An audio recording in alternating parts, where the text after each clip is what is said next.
Hello， 大家好，我是苹果爹，今天要来介绍几款最推的 Apple Watch 表带。距离上次介绍表带也好一阵子了，喜欢这种单元的话，记得帮忙按赞、订阅还有分享咯。上次直播有人说都没有接到通知，所以订阅时也记得按下旁边的小铃铛才会收到咯。好，我会把我个人喜欢的表带分为比较正式款的，还有一些像比较日常款式的。正式的就像是皮革啊、金属之类的，那种可能上班或是参加正式场合时可以佩戴。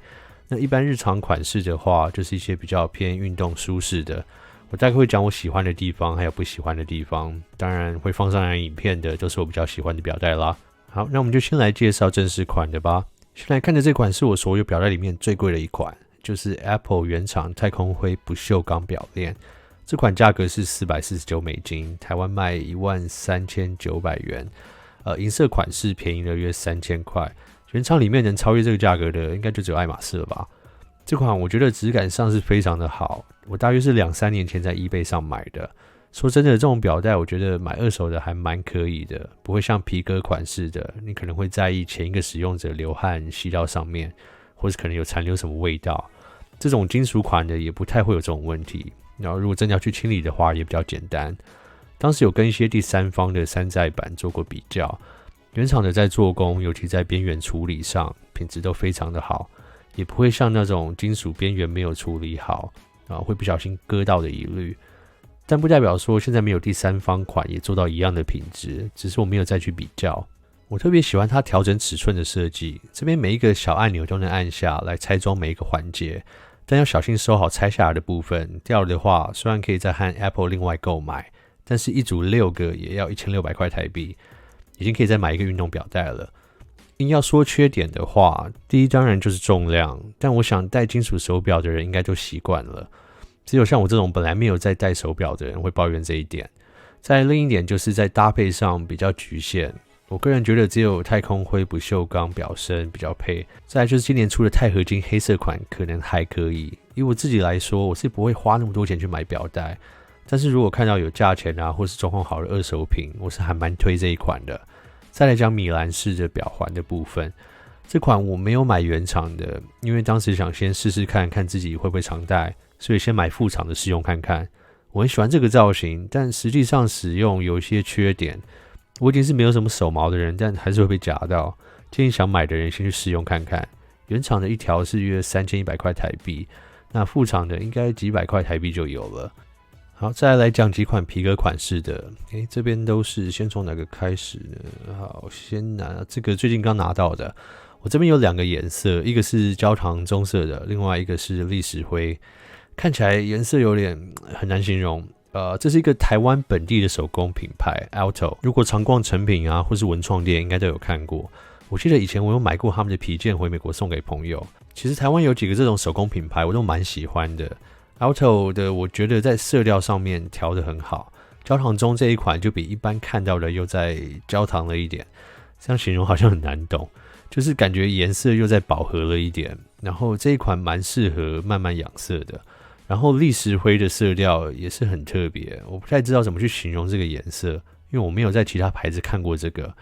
是一个淡淡然后但是很 amazing 的一个色调。在搭配上来说，他们的设计是比较经典一点的，就是说其实有些皮革款像是这个就是比较不修边幅粗犷的感觉，那经典款就是比较百搭一点，除了运动啊戴起来怪怪之外，其他的穿着好像都可以，但运动真的也不要戴真皮的表带啦，会吸汗久了会有味道之外，刮到或磨破也会蛮心疼的。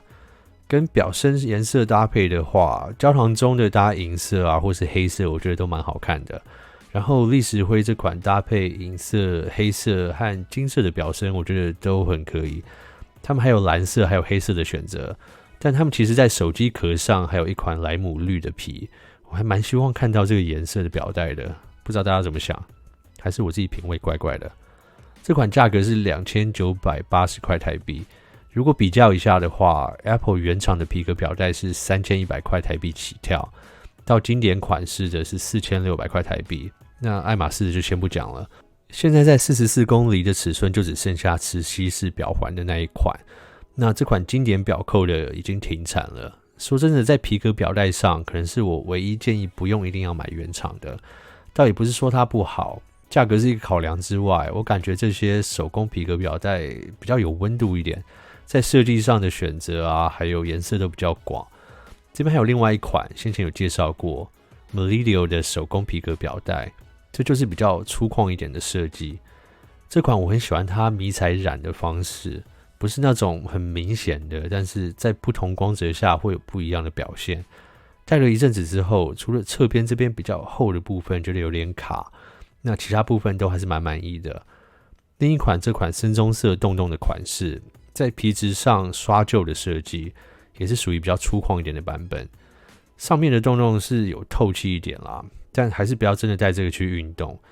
流了汗还是会有黏黏的不适感。这两款价格都是104块美金，有时候会打折到70-80块美金之间。不过因为是从意大利寄来，还要加上15美金的国际运费，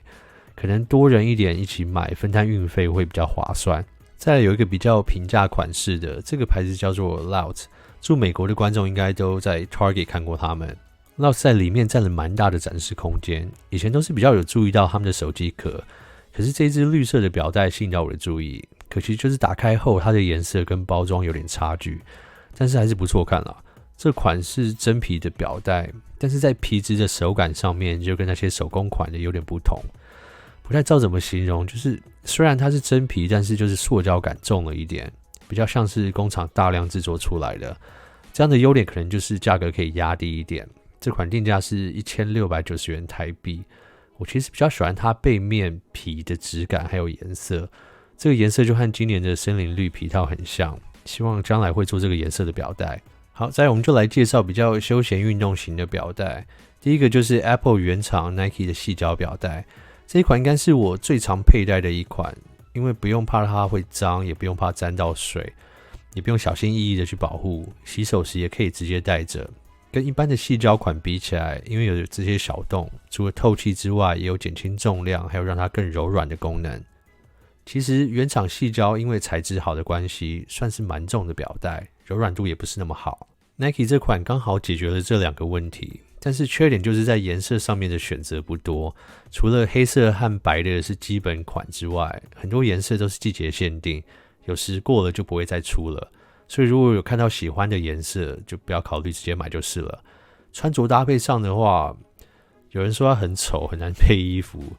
哪有啊？你们觉得我觉得还好啊。我想可能是除了黑色版本之外，其他都是做双色的搭配，那这样可能在一般穿着上会比较难配色。再来另一款就是原厂的尼龙运动型表环，我也是很喜欢戴这个款式，它的优点就是非常的轻，是原厂表带里面最轻的一款，材质也是很透气，还带有一点弹性，平常戴起来舒服之外，带来做运动也是很适合。硬要说缺点的话，我觉得就是会吸水。那先前住美国的时候，因为气候比较干燥，沾湿的时候只要用纸巾擦个几下，过没多久就会自己干掉。那我之前连游泳的时候都会戴，但在台湾因为气候比较潮湿，干的就没有那么快，所以会黏黏的，蛮不舒服的。如果真的要带着运动的话，还是固定每天要洗一下比较好，毕竟吸汗后不洗干净的话，一定会发臭。这款 Nike 的版本，差别就是在里面有加反光纱线，那夜晚跑步的时候会比较安全一点。颜色方面也是一样，除了基本的黑色和白色，其他颜色都是季节限定的，所以也是一样，看到喜欢的就快点下手吧。再来看这个就是原厂的细胶表带，这个款式应该是颜色最多种的吧，颜色一样是很多季节限定款有些稀有的颜色在 eBay 上还标到很高的价钱，真的是有点出乎意料。这款表带我觉得是非常百搭啦，那材质上虽然是细胶，但是因为造型的设计，加上先前说过 Apple 用的细胶品质很高，戴起来真的不会像一般细胶表带的感觉，对皮肤的摩擦感也很低。我这款也是砸了不少钱去买很多原厂的颜色，因为我先前买过很多副厂的几次，但是使用过就觉得它的亲肤感跟原厂差很多。所以我的建议是，像这款细胶还有 Nike 的细胶款，可以的话真的尽量买原厂的，质感真的差太多了。还有另外建议是比较少听人说到，如果你也跟我一样是44公里跟40公里的表身都有，或是你可能跟你家人女朋友使用不同尺寸的表身，其实有些表带可以买40公里的尺寸。就以细胶款来说，两个尺寸的宽度其实并没有差太多，如如果你装40公里的表带在44公里的表身上，要很仔细去看，不然是看不出差别的。这样你可以买很多不同颜色，让2个表身共用。除非你的手腕真的很粗，因为44公里的表带通常会长一点。那如果你没有这个需求的话是没差啦，但是对我来说，一个表带颜色只要买一个尺寸是省了不少钱。但如果反过来把44公里的表带装在40公里的表身上面的话，这边凸出来的部分其实就还蛮明显的。